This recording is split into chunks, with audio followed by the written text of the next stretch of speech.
Come on in, sit down. What's your name, madam? Alexa. In 2016 at a UK theater, a woman named Alexa walked in late.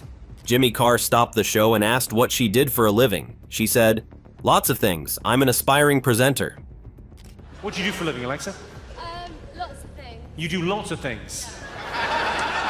Don't let me guess. So, I'm an aspiring presenter. You're an aspiring presenter. Yeah. Ooh. Carr didn't miss a beat.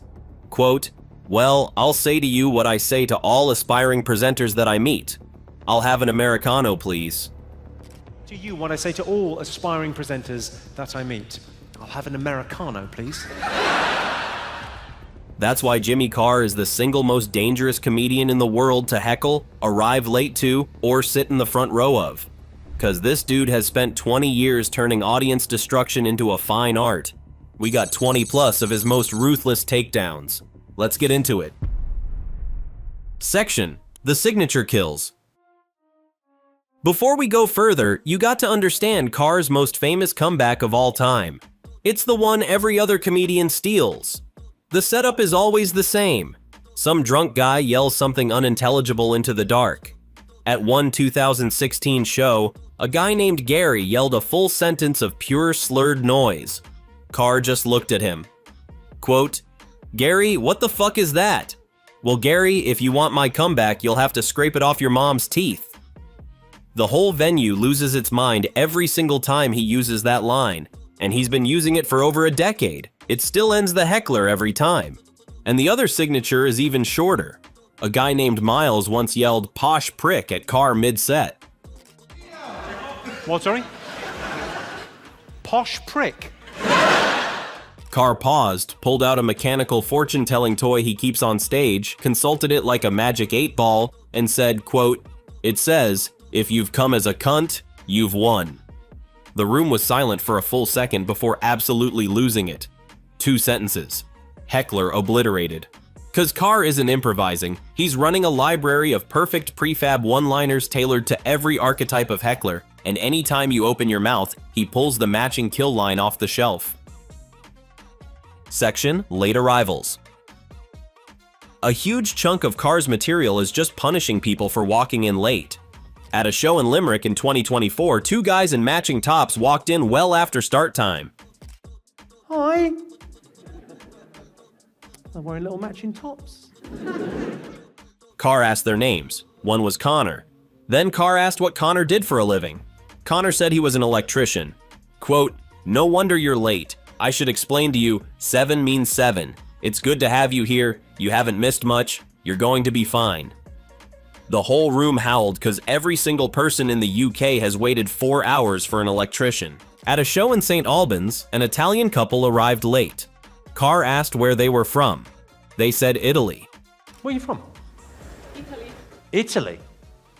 Oh. Carr asked what they were doing in St. Albans. They said, "Work." Carr asked, "Work what? We live in Hemel Hempstead." Now, if that doesn't say Mafia Witness Relocation Program, I don't know what does. Roasting a commuter town as a mafia hideout is top-tier British stand-up. Then there was the guy who walked in and proudly announced to the entire room that he had just been released from prison that afternoon and come straight to the show. So excited, just got out prison this afternoon and straight here. Who's just got out of prison? His name was Nick. Carr was delighted. Quote, "Nick, good name for a thief. What were you in for, Nick?" Nick said, "Actually, a therapist." Carr didn't even blink. Quote, "You mean it's pronounced the rapist, not therapist. We don't send therapists to jail." Another late arrival that same tour tried to soften the disruption by boasting that he'd skipped his aunt's wedding to come see the show, which he delivered in a rapid, thick, barely intelligible regional accent. Carr gave him a second, then a third, then went, quote, "Now I think you said, 'I should have been at my aunt's wedding, but I've come to this.' That's what I think you said. I'll be honest with you, you could be auctioning cattle. When you learn to write, you leave a little finger space between each word so it's clear. Well, that's how I talk." The guy thought he was flattering Carr. He got roasted for his diction instead. Section: Walking out mid-show. But it gets meaner when someone tries to leave. At a 2024 show, a woman got up mid-set and started walking out because she found the material offensive, which for a Jimmy Carr show is like showing up to a Shark Tank and complaining about the sharks. Carr saw her leaving and went, quote, "She's had enough. Did you not enjoy the show? You're off. Goodbye. Do not give her a effing money back. 100% don't give her a effing money back. I'm paid for the attempt, not the jump. Watch a clip online before you buy a ticket, you hatchet-faced bitch." The remaining audience cheered for security as she left. And sometimes the interruption isn't even loud. At the Limerick show, Carr caught two people in the dark whispering to each other about sneaking out to the bathroom. He stopped mid-joke. Quote, "What you two whispering about? Need a wee? You really need a wee? Have a wee. You're not on the health center now." 'Cause nothing in that building escapes his attention. That level of hypervigilance is part of why this stuff goes viral. He hears everything. Section: Heckler Architecture. Now here's the thing about Carr's heckler takedowns. They look spontaneous, but they're actually a rotating library of perfect one-liners he has road-tested for years. Comedians like Ricky Gervais and the late Sean Locke have both said on record that heckling Jimmy Carr is basically a fool's errand. He is not having a conversation with you. He is running a script you haven't seen. Take the guy named Toby in 2016. During a brief intentional pause, Toby yelled, "Stop stalling." Carr turned to the crowd and said, quote, "Don't panic, sir. I've got this. I'll have to put you on asshole." What, sorry? Stop stalling. Stop stalling. Don't panic, sir. I've got this. I'll have to put you on asshole waiting. Then he launched into the cascade.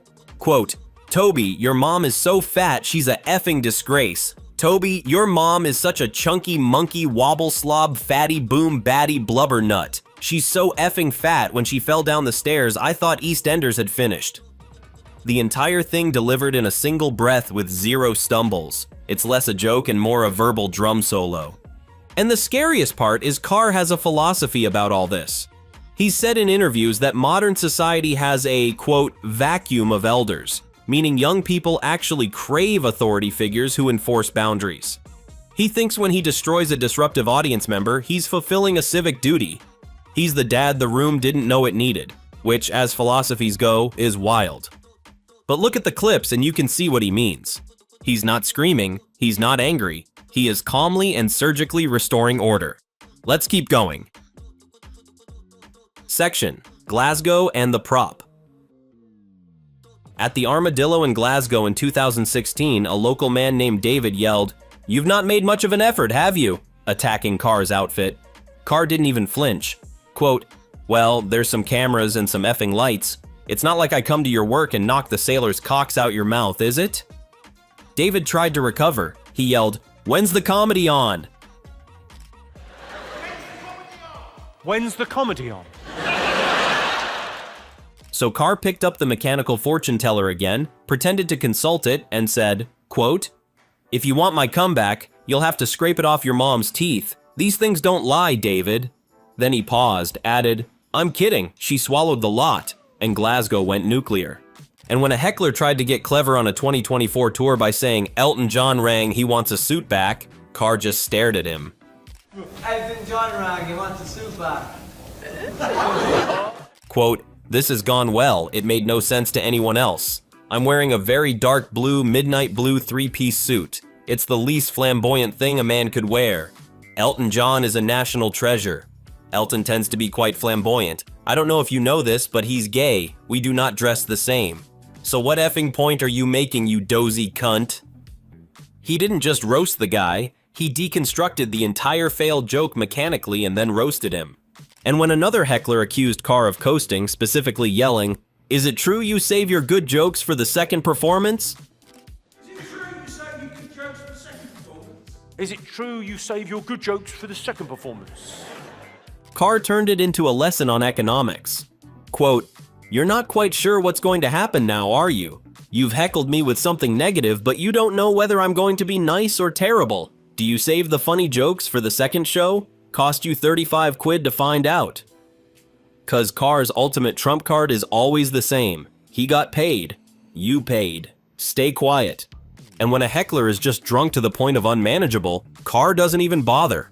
At a show in Limerick, one guy was screaming over Carr's jokes repeatedly, trying to force his way into the set. Carr told him, quote, "Now shush or you're out. Dude, if he's saying go, then you need to go. I loved you coming to the show. We've all done it at some stage. Your new nickname is No-No, which is going to be terrible for your first day in prison." Security escorted him out while the crowd cheered. Not for Carr, for the security guards. Section: Tell me your job, lose your dignity. The most dangerous words you can ever say at a Jimmy Carr show are "what I do for a living." A head teacher named Karina said that at a 2024 show. My name's Karina. Karina, and what do you do, Karina? I'm the head teacher. A head teacher. Carr went, quote, "A head teacher like oral, don't neglect the balls, that kind of thing." The room gasped and then completely lost it. 'Cause saying the most vulgar possible thing to a respected pillar of the community is how Carr operates. A heavily tattooed gas engineer named Jordan made the same mistake on the same tour. Carr went, quote, "It's a shame, 'cause you've got a lot of neck tattoos and I was hoping you would say gynecologist." It's a shame because you've got a lot of neck tattoo, and I was hoping you would say gynecologist because... 'Cause it would be a effing amazing thing if you were. This guy fucking showed up and went, "All right, love, let's have a look at it. I'm a keen amateur, don't have the qualifications." Jordan did not recover from that. A woman told Carr she was a paleontologist. Carr asked her in a mocking, childlike voice what her favorite dinosaur was. She said Velociraptor. Carr went, quote, "Oh, you might as well have said Barney." That's a Cambridge-educated scientist being reduced to a purple children's show in one sentence. An actual medical nurse at a show made the catastrophic choice of telling Carr she had ER stories. Carr asked, "What is the weirdest thing pulled out of an ass?" The nurse listed batteries, corks, bottle tops, pebbles, hairspray can tops. Carr paused and said, quote, "That wasn't all one lady, was it? If it was, do you have a number? She sounds like she'd be up for anything." He turned a list of emergency room horrors into a personal ad in about 4 seconds. Section: Ironic occupations.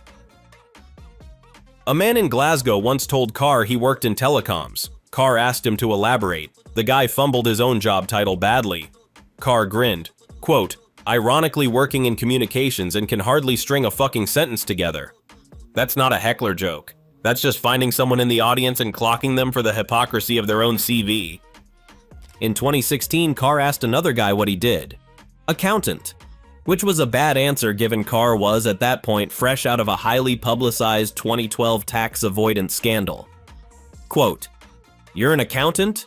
Where were you when I effing needed you, mate, eh? No good showing up now. If you're watching this on Netflix in America, don't Google that." Using a heckler to preemptively roast your own scandal is next level. And at the same show, a Chinese engineering student named Laura told Carr her birthday. Pisces, February 26th. Carr pretended to channel a fortune teller. Quote, "It's just, you die alone. Well, not alone. A cat eats your face." Then he pivoted to her nationality without missing a beat. Quote, "Where are you from? China? I'm effing big in China. Well done, me." Total tonal whiplash in 10 seconds. And sometimes the trap isn't even a job. At the same 2016 special, Carr asked if there were any Christians in the audience. A man named Andreas enthusiastically raised his hand, which was a mistake. Quote, "Would you be interested, Andreas, in buying some magic beans? I'm only asking you, Andreas, because you are effing gullible. You believe the story of a 14-year-old girl who finds herself pregnant. And when asked about the pregnancy, as well she might be, she goes, 'This? Not what you think. I was raped by a ghost.' Really, Andreas? Fast forward 2,000 years. Jeremy Kyle, would you believe her then?" The room erupted. Andreas did not. Section: Panel show peer roasts. Carr doesn't just destroy audience members.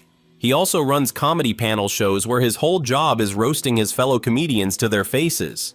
His favorite target was the late legendary Sean Locke. Quote, "Sean is an Irish name meaning gift from God. And looking at him, I'm guessing it was a gift God bought at the last minute from the all-night garage." Locke would just sit there stoically, refusing to smile, which made it funnier every time.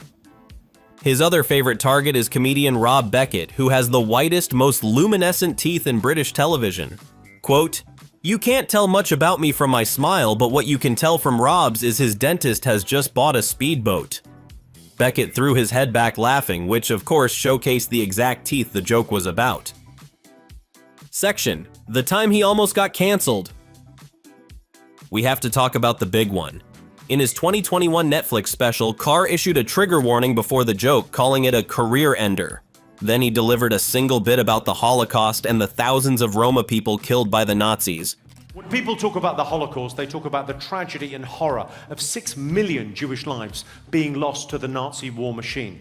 But they never mentioned... With a punchline framed around the idea that people don't mention those deaths because they don't want to discuss the positives. The room in the special cheered. The broader world did not. The clip went viral globally in February 2022.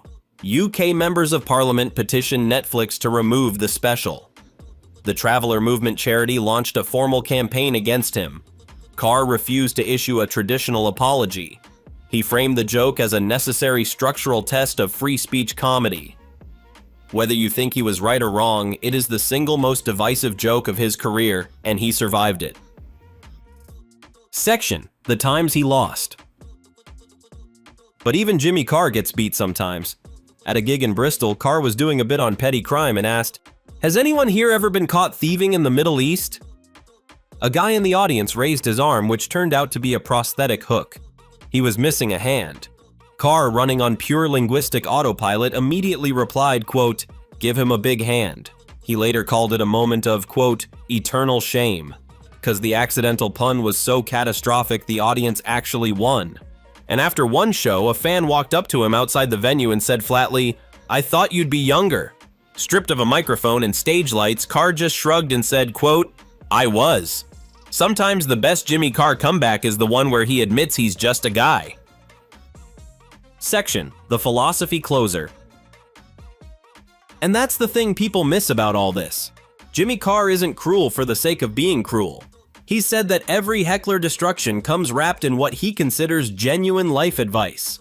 He'll roast a young guy in the front row for 10 seconds, then slide in a real comment about consent or responsibility. He calls the whole routine a social contract. When a heckler breaks the rules, he restores order on behalf of the other 2,000 people who paid to be there. When a latecomer arrives, he makes them famous. When a drunk tries to hijack the show, security shows up before the punchline lands. Which is why the clips work. It's not just that the lines are sharp. It's that every single time a drunk yells something stupid, or a paleontologist answers wrong, or a nurse overshares, the rest of the room gets to feel the thing humans don't get to feel very often anymore, which is that somebody's in charge and the rules still matter and the rule breakers get handled, and that somebody is a very small man in a very sharp suit holding a mechanical fortune-telling toy. Don't heckle Jimmy Carr.